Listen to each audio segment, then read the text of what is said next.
Delhi high court ने केजरीवाल सरकार को आदेश दिया है कि सभी अस्पतालों के लिए प्रतिनिधि नियुक्त किए जाएं, अस्पतालों में बेड की जानकारी दी जाए, डिजिटल बोर्ड पर इस जानकारी को मुहैया कराया जाए, डिजिटल बोर्ड पर ऑक्सीजन की अवेलेबिलिटी के बारे में भी बताया जाए। ये दिल्ली हाईकोर्ट ने दिल्ली सरकार को आदेश दिया है। जो डिजिटल बोर्ड है वो रियल टाइम डेटा दिखाए। दिल्ली सरकार जल्द से जल्द व्यवहारिक यानी प्रैक्टिकल फैसले ले। तो दिल्ली हाईकोर्ट ने दिल्ली सरकार को कुछ अहम आदेश दिए हैं जिनके बारे में हम आपको बता रहे हैं। पहला आदेश यह है कि सभी अस्पतालों के लिए एक रिप्रेजेंटेटिव यानी प्रतिनिधि नियुक्त किया जाए सरकार की तरफ से। अस्पतालों में बेड की जानकारी डिजिटल बोर्ड पर मुहैया कराई जाए और डिजिटल बोर्ड पर ऑक्सीजन की उपलब्धता के बारे में भी बताया जाए और ये digital board real time data दिखाए। ज्यादा जानकारी के साथ जी मीडिया संवाददाता राजू राज हमारे साथ जुड़ गए हैं। राजू, दिल्ली हाईकोर्ट ने जो सरकार को, जो राज्य की सरकार है, दिल्ली सरकार है, उसको कुछ अहम आदेश दिए हैं जिनमें सबसे ज्यादा इंपॉर्टेंट है डिजिटल बोर्ड पर रियल टाइम जानकारी देना।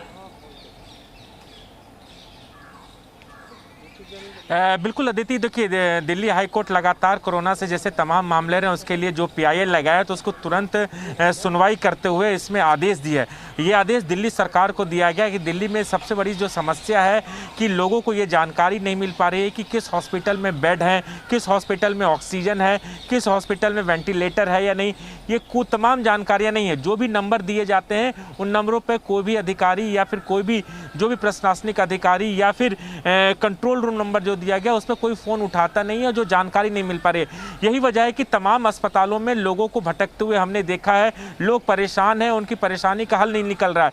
यही वजह है कि दिल्ली हाईकोर्ट ने दिल्ली सरकार को आदेश दिया है कि अस्पताल में जो डिजिटल बोर्ड होना चाहिए जिसके जरिए जो मरीज हैं, उनके तीमारदार हैं जो अस्पताल के बाहर इंतजार कर, उनको इस बात की जानकारी मिल सके कि अस्पताल में बेडों की संख्या कितनी है, इस वक्त अस्पताल में कितने बेड अवेलेबल हैं, अगर अवेलेबल हैं तो उसमें वेंटिलेटर है या नहीं उस अस्पताल में। इसके अलावा ऑक्सीजन को लेकर लगातार मारामारी चल रही है, जो सप्लाई है उससे जितना डिमांड है उससे सप्लाई कम है, इसलिए तमाम अस्पतालों में लगातार इस बात की शिकायत आ रही है कि तमाम अस्पताल में 2 घंटे 5 घंटे के ऑक्सीजन बचे हैं। इसको देखते हुए दिल्ली हाईकोर्ट ने ये आदेश दिल्ली सरकार को दिए। इसके अलावा जो सबसे महत्वपूर्ण आदेश है कि तमाम अस्पताल में एक रिप्रेजेंटेटिव होना चाहिए ताकि ये बता सके कि अगर किसी को कोई परेशानी है, किसी को कोई दिक्कत है तो वो डायरेक्ट उस रिप्रेजेंटेटिव से पूछकर जानकारी हासिल कर सकता है। तो ये अहम महत्वपूर्ण तो दिल्ली सरकार से कहा गया है कि प्रैक्टिकल कुछ डिसीजंस लेने इस वक्त जरूरी हैं। बहुत बहुत शुक्रिया राजू आपका इस पूरी जानकारी के लिए। Presenting B news app available on Google Play and App Store. Download it now.